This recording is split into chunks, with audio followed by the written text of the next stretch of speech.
Hey everybody, Jake here from Bearded Gear, and I am coming at you today with my full review on this folding axe. This is the Spyderco Tuff, and I've been having a lot of fun with this knife. If you haven't seen my testing video with it, I have literally batoned with this knife. I've done a fair bit of chopping with this knife, and I have EDC'd this knife a time or two just for kicks and giggles. This is a ridiculous knife. It's over the top, it's crazy, and it is a lot of fun for those same reasons.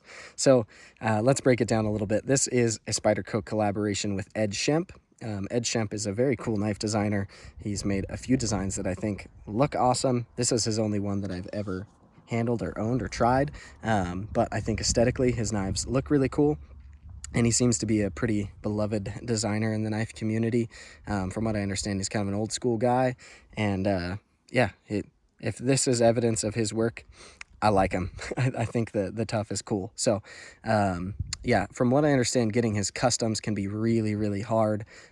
Getting this Spyderco was a little bit easier when they were new. And they're pretty rare now on the secondary because they've been discontinued for a while. But we've got a titanium frame lock. I believe the liner on this side is steel. So we've got a titanium lock side with a steel liner and then a G10 show scale. As you can see, it has this very unique, I don't know of any other knives that have a pattern like this, where there's these kind of divots that are milled or drilled into both the titanium lock side and the G10 on that show scale. We've got nice hardware, a different pivot for Spyderco.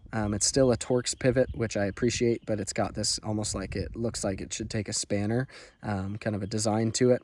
And that design is mirrored on this side, although I believe it's captive. I haven't taken this knife apart, but because there's not a tool spot on this side, I'm going to assume that it's captive on here and it's not free spinning. At least I hope so. One thing that I kind of ripped apart a little bit during my use video is the pocket clip. I think I'm just going to have to bend this edge, this very tip of the pocket clip a little bit to make it work for me. I don't know if that shows very well, but instead of like most Spyderco clips, once they've finished that curve down onto the knife where it contacts the scale and it comes back up, this tab here should either be parallel to the scale or even maybe sit slightly up, so that when you slide the material of your pants or shorts, whatever you're wearing, up into that space, it freely kind of guides it in. This one curves back down toward the scale, and it's snag city when you're trying to put this into your pocket. So I may just put this in a vise or something and see if I can just bend that very tip a little bit, although I'm a little hesitant to do so. Luckily this clip is already pretty well scuffed up, so I guess I shouldn't be that worried about damaging the finish, but I'll be delicate if I do go through that process. Yeah, so we've got a frame lock on this side. The frame lock, I guess you could call it the arm, the cutout here, is much shorter than any other frame lock I've ever had, unless it's a tiny knife. But like dimensionally, the size of this frame lock is really small. I would have expected the cut to come all the way to like here. So part of that gives it a really firm tension. I've heard a lot of people complain that their Tuffs are just like stupid firm, and like that you couldn't even shake them shut like I can on mine. So I don't know if from knife to knife it's a little bit different, but this lock bar is not a bummer at all to engage and disengage. It feels frankly quite comfortable for me to do so. The lock bar insert in there is hardened steel, and you can see it's got just a little bit of jimping on it. That jimping is really non-aggressive.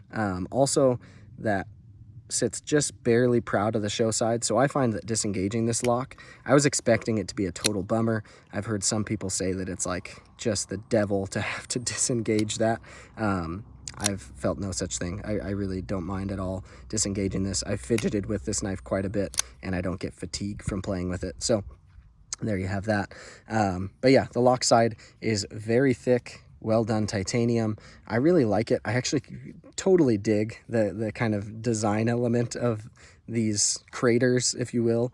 And I guess it does provide a little bit of weight reduction, although this knife is not light. Then on the show side, This liner does appear to me to be steel, and it is skeletonized inside just a hair. I don't know if you can see that, but we've got some holes drilled. It looks like 1, 2, 3, 4 largish holes drilled in there. So a little bit of weight reduction on that side as well. The clip is 4-way reversible, so you can go tip up, tip down, right or left hand carry. And let's talk about the blade for a second. We have some very thick 3V blade steel.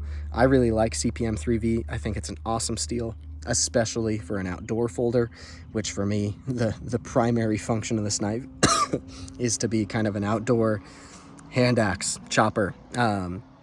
It is really thick all the way through the spine. We've got this really deep fuller on both sides, which I think looks really cool, and I guess relieves some of the weight, but mostly it just looks freaking cool.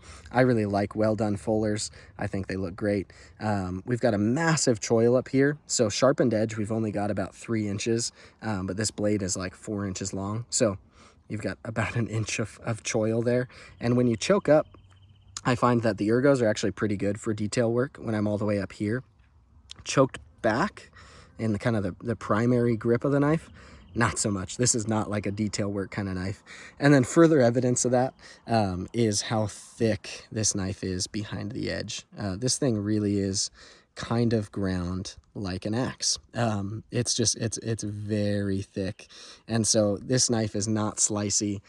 It's got a nice sharp mirrored edge on it. This is not the factory edge, so it'll cut for sure, but it is far from being slicey, like really far from it. This is definitely the thickest knife behind the edge that I think I've ever owned, including like some big fixed blades and stuff. So just a crazy thick, meaty, really just like dense blade. And I think that adds to the coolness for sure. Does it add to the function? For chopping, yes. For everything else, definitely not, but it's cool. So those are kind of our ingredients, if you will. We talked clip. Let's talk ergos a little bit more. I find this knife actually fits in my hand really well, especially back here. Will I use this knife in this grip all that much? Kind of. Like if this is the folder I've got in my pocket when I'm hiking, which is how I intend to carry this knife if I do, then if I'm clearing some brush and stuff, this is kind of a good like chopping angle. Although I find myself, if I'm doing serious chopping, I do want to choke back to here, and the ergos are great for that.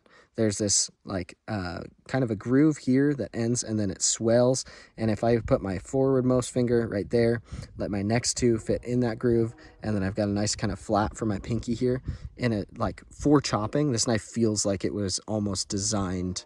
I guess it probably was designed for that grip to be a great option. Up here, this choil is way bigger than I need it to be, so I feel like I've almost got too much room in it for my finger to move around. But when I grip down on the knife and I apply pressure with my thumb, I do feel locked into it. It does feel a little bit funny having this much handle sticking out at the end of my hand, but it works. Yeah, it'll get the job done. So yeah, ergos. Are they perfect? Is this my favorite knife ergonomically? Definitely not. But all of the edges are nice and smooth. There's no hot spots. Everything feels good. This jimping is a great example of good Spyderco jimping, where it's like traction without being sharp at all. Even the corners are knocked down. It feels really good. I've heard a lot of people complain as well about Taichung's, like the edges on the spine and in the hole. I don't really have that issue. Maybe I'm just less sensitive to that than other people, but it doesn't feel overly sharp, especially on the spine. The inside of the hole does feel a little sharper than the spine, but the inside of the hole also isn't bothering me. So that's what she said, I guess, maybe. Anyways, holes are better than studs, know what I mean? So the ergos are pretty good. The blade is great if you're looking for an axe. If you're looking for an EDC folder that can slice through regular EDC type stuff, it is not the one for you. But this knife is like, I don't know. When I got this, I was not getting this knife for it to be an EDC, like practical, like best choice for opening up Amazon boxes. I was getting this knife because it's called the freaking Tuff, and it looks like it, and it's different, and it's funky, and it's fun to me to have things like this just to enjoy and have fun with and play with out in places like this. And yeah, I have certainly been enjoying this knife even more than I thought I would before owning it. One more thing I should mention, I guess this kind of goes along with Ergos. The angle that blade comes out of the handle is different from any other knife I've ever owned, folding or non-folding. It's almost like kind of kukri, how it like dog legs down a little bit. It's just different. I find that it is super favorable for chopping type stuff, like when I'm not being when I'm not having to be overly precise. It's fine. If I choke up, the blade does feel like it's coming out in a more natural angle, even though my hand does kind of have to curve down, but my forward finger and my thumb give me a good index on the knife. But yeah, back here it's just different. I imagine this could be great if you're using this as like a fighting knife, which this isn't a fighting knife for me. I don't get into knife fights. It's been at least a week since I've been in my last knife fight. No, I don't look at knives necessarily for a fighting application. So it feels cool and different, but does it make this knife superior functionally to other knives for like regular cutting? No. In fact, I would say it makes it inferior, in my opinion, for regular cutting. Maybe if this was your one knife that you were using all the time and you were really used to the way that blade indexes compared to the handle, then you could get used to that, and then other knives would feel less favorable because they're coming out so straight. I don't know. To me, it's just different, and I carry so many other knives that this feels funky. But like I said, funky can be fun, and to me it is fun. It's just one of those features that makes this knife unique. So yeah, I don't know much of what else to say about this knife. I've done testing with it. I freaking batoned with this knife. I've done more testing since that video where I've just hacked through more stuff on trails, and I've just been looking for every opportunity to have as much fun with this knife as I can every time it's been in my pocket. And I love that it came to me already having been used and sharpened and with scuffs on it, and it just gave me no reservations about getting right out and using this knife. And it's so fun to use. There's something to be said about, like, there's the whole like use your stuff crowd, right? And I'm not going to tell you whether you need to use your knives or not. You can collect them and never even carry one for all I care. It's your money to spend. And I think there's arguments to be made for people who collect in all facets of the hobby. But for me, there's something so fun, and always has been ever since I was a little kid, about getting out a knife and cutting something serious with it, whether it be wood or rope or just going through a bunch of cardboard or something needs to be broken down, or like getting out a knife for a job and just using a knife feels like primal and fun and enjoyable.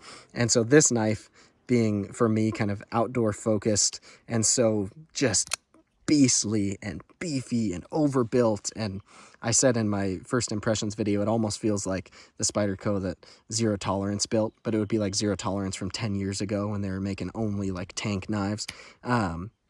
It's so fun to get out and use something like this and just beat on something with it and see how much it can take. And yeah, so I don't know how much sense that really makes to the general population or to those of you who are watching, but that's the way I feel about it. So the Spyderco Tuff is a lot of fun. Let's see if I can get this to work. Hey-o. Yeah, it's just fun. It's just cool. It's just different, and I really enjoy it. I'm super glad that I own one, and I would buy one again. I think it's a fun knife to have in the collection. So there you have it. This is the Spyderco Tuff, designed by Ed Schemp in 3V blade steel, G10 show scale, titanium frame lock with a meh clip, and the whole thing comes together to just be one of the coolest knives I've ever owned.